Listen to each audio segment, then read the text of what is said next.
Good morning, colleague Kenyans. Welcome to my channel. Now this is my third day to analyze and bring you the unfolding of the political events in our country. Today I want to have a close look in who between Raila Odinga and William Ruto is likely to clinch the Kenyan presidency. But before that, if you are new to this channel, please take a second or two and press the subscribe button and like the page so that next time when I do such a video, you are immediately notified.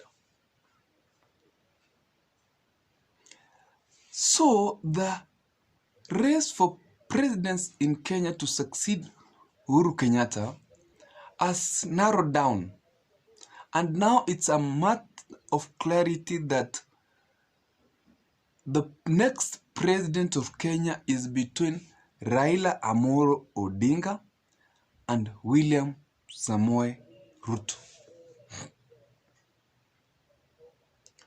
One of those two men is the next president of Kenya. I want here to give my few reasons or factors that are going to determine who claims the presidency between these two individuals. And I start straight away by factor of reason number one. Remember very well that even in the latest opinion polls, the margin difference between these two individuals is too narrow. So the way each coalition, each individual between Raila Odinga and William Ruto play their cards in the next 3 months to the general election is key to determining whether they win or they lose. So factor number one is the cost of living right now in Kenya. The cost of living of Kenya has extremely gone high, and millions Kenya are really hit hard. For instance, the cost of milk, a packet of milk that was being bought at 50 is now at about 70. A bucket of flour, unga, is now at from 100 shillings is reaching at about 130, I think. Cooking oil has extremely gone high to half a liter to about 250. So the cost of living has extremely gone high. And even scandals like the lack of petrol has really affected the people of Kenya. And remember very well that a group of people living below the international $1 standard in Kenya are so many, and there is a feeling that those in power, somebody in power is responsible. Somebody somewhere is trying to regulate or make them get this high cost of living.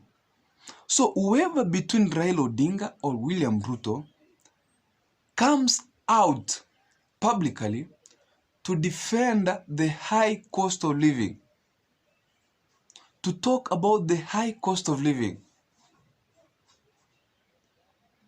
and appear like being in the side of Kenyans who are suffering, is going to get a good number of votes from this group of Kenyans. Raila Odinga has been a very good man in doing this, all through in all the elections, and this used to give him credit very well, but of late he's not doing it very well. But I have seen the Kenya Kwanza, William Ruto, in a few of the political areas trying to talk about the cost of living. And whoever is going to take this conversation with full potential, trying to feel the pain Kenyans are going through, is going to get a good number of votes. Number 2 factor is the undecided voters margin. If elections were to be conducted today, a good number of Kenyans are likely not going to vote. I've met 2 or 3 friends who are telling me they have no reason to go and vote in this election.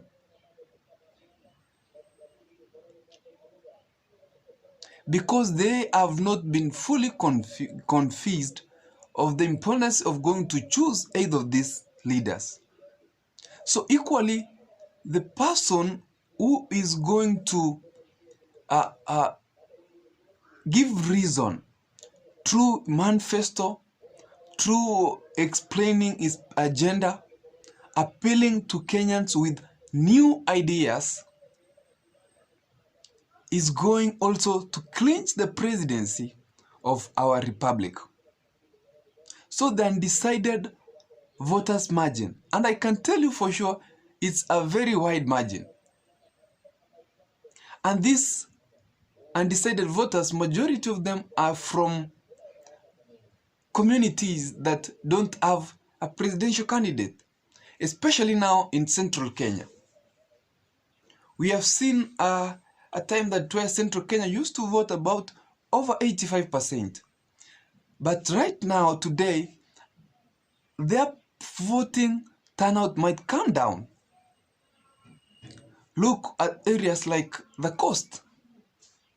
With this level of hard economy, cost of living going so high, so they are also likely not to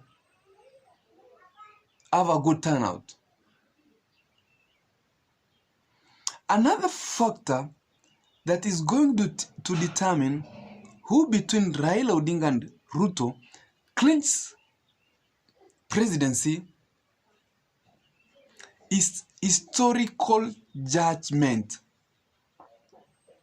A lot of people in Kenya, a good number of people in Kenya carry historical judgment. And there is positive historical judgment and negative historical judgment. And you can see these people trying to remind electorates, all voters, of historical judgment between these two individuals. For instance, we have seen some leaders coming out to say that so and so, or this group of people, rooted the Kenyan economy or are likely to steal from the Kenyan people. Or this other group is known of doing a distraction in Kenya, throwing stones.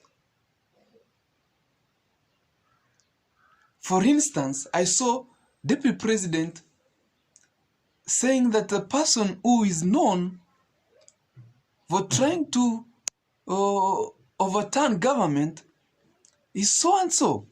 And also we saw Raila Odinga saying the person who is known to have stolen a lot of money in Kenya is so and so. The remembrance of this historical judgment is also key in determinant of who is going to clinch the presidency of Kenya. Also, this historical judgment, on a positive side, is an added advantage to either individuals. Deputy President William Ruto has been key in taking credit of the Jubilee government achievement. And whenever he's in a political rally, he has always said that tuliwaletea stima, we have made roads, we have built TTCs, we have done this and this. And that one, I believe, has worked in advantage of him. So, whoever says or whoever takes credit in his performance historically, it's going toward credit to him.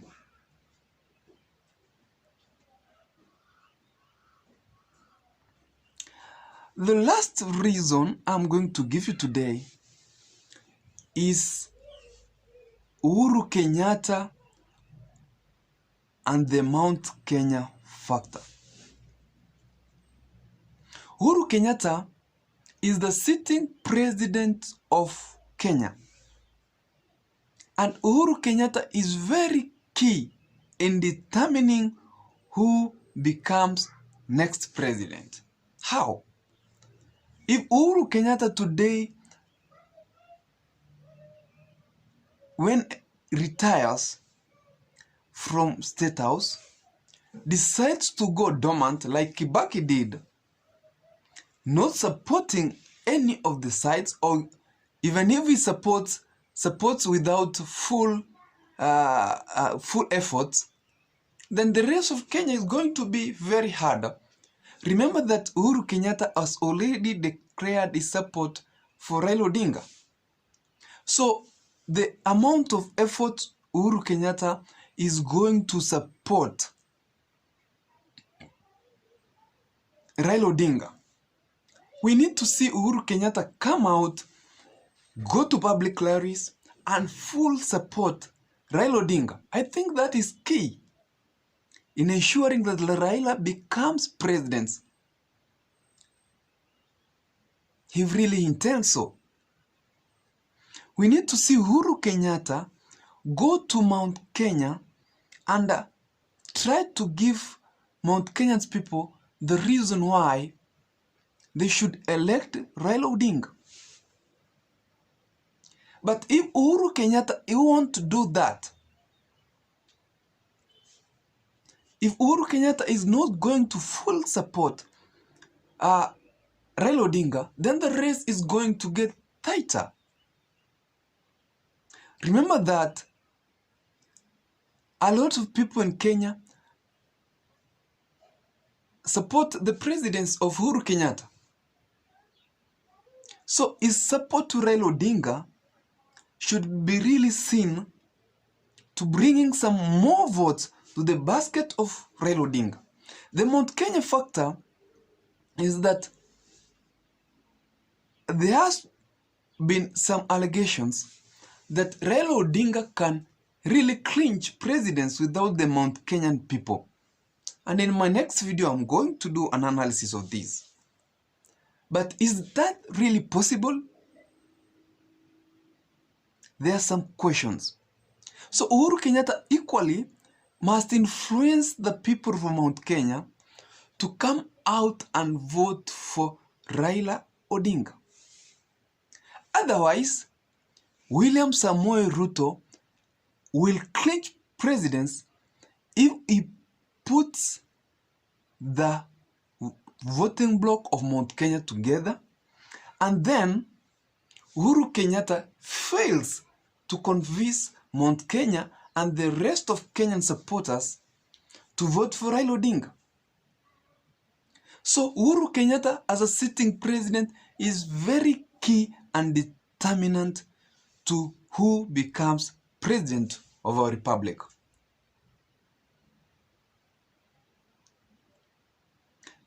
And my last also thinking is that the people who are so influential in our economy, business people, contractors, and suppliers, people who really contribute much to our economy, they're very key in who becomes president of Kenya, because these are the people who finance their candidate of choice. And in some point, people have been saying the system. I believe these are the people who are system in quotes. These people always have their candidate of interest who will favor their business, give them a very good working environment to attract investors to support their businesses. And these people will pump a lot of money to whoever they want to be president. They will come up with mechanisms to ensure that that person becomes president. So between Raila Odinga and William Ruto, whoever is going to attract this group is going to clinch presidents. But for the meantime, let's wait and see how this game is going to be played. Who is going to play his cards right? Thank you for watching. As always, a reminder, subscribe to the page. Thank you and have a nice day.